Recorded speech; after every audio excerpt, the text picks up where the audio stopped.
잃어버린 모발을 되찾는 그날까지 모두 털 업! 안녕하세요. 저는 모모성형외과 원장 고상진입니다.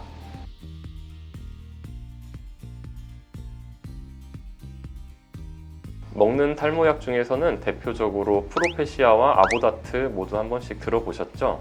이 둘은 비슷해 보이지만 성분, 효과, 부작용 등 다른 점들이 조금 있습니다. 오늘은 두 제품을 각각 비교해 보면서 여러분들이 궁금하셨던 부분들을 풀어보도록 하겠습니다. 프로페시아는 피나스테리드 성분, 아보다트는 두타스테리드 성분으로 이루어져 있습니다. 이 두 가지 성분은 모두 다 남성 호르몬인 테스토스테론이 DHT로 바뀌는 5알파 환원 효소라는 것이 있는데, 이 효소에 작용해서 작용을 억제하는 역할을 합니다. 따라서 이 DHT 때문에 발생하는 남성 탈모 환자에게 있어서 탈모 진행을 막아주고 진행되던 탈모를 개선시켜주는 그런 효과를 동일하게 가지고 있습니다.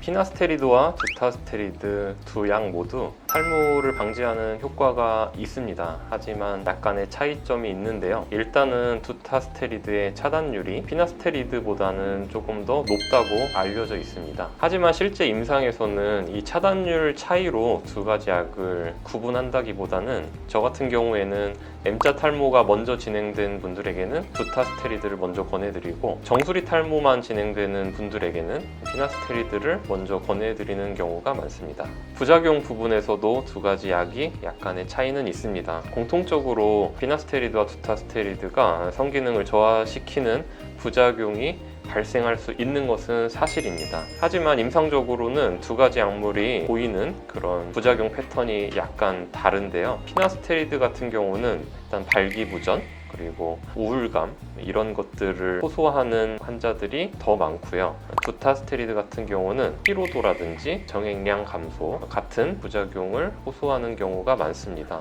따라서 동일하게 성기능 저하가 발생할 수 있지만 피나스테리드와 두타스테리드가 약간은 다른 형태의 성기능 저하를 가져올 수 있다는 점도 차이점이라고 볼 수 있겠습니다. 피나스테리드와 두타스테리드 모두 탈모에 효과가 있기 때문에 굳이 두 가지 약물을 한꺼번에 사용할 필요는 없습니다. 1년 이상을 꾸준히 한 가지 약물을 복용했는데도 탈모 방지 효과가 나타나지 않거나 계속 탈모가 진행된다면 다른 약물로 갈아타는 방법도 좋은 선택이 될 수 있겠습니다.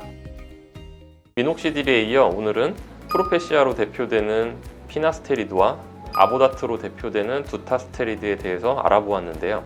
아시겠지만 무슨 약이 훨씬 더 좋다라고 단정지어서 말씀드릴 수는 없습니다. 사람에 따라서, 그다음에 증상에 따라서, 부작용에 따라서 어떤 약을 선택하고 시작할지 전문가와 상담을 먼저 받아보시고 결정하는 것이 가장 중요하겠습니다.